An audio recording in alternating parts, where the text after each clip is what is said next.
So after having already gone to a master's program, I was not ready to go back to school for a full-fledged MBA program. I felt like I had kind of reached the end of where I could be in my current role. I'm always trying to learn more and better myself, and it just seemed like a really great way to get some new skills. I was looking to make myself better. I believe in continual education, continual learning. I really like the simulations. You actually have to put what you just studied into practice.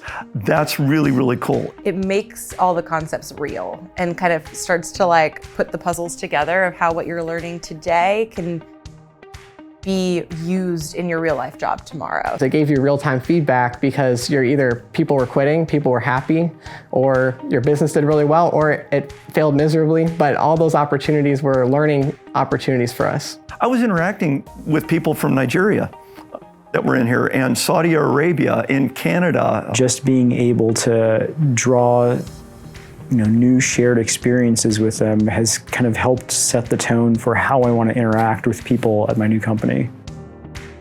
Instructors are personable, they are involved, they're very caring, and so they talk to you, they try to get behind what you're saying, they champion the people that are contributing to the stuff, they try to draw out those people that are not contributing.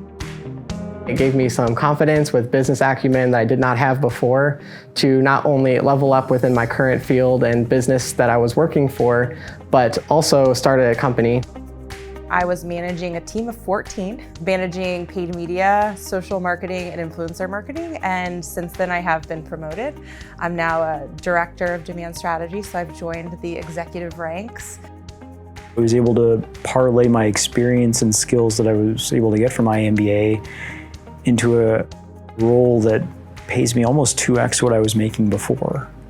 And all of that while working full-time, while building additional skills, learning new skills, meeting new people, making new connections. So I got the experience of an MBA without the cost.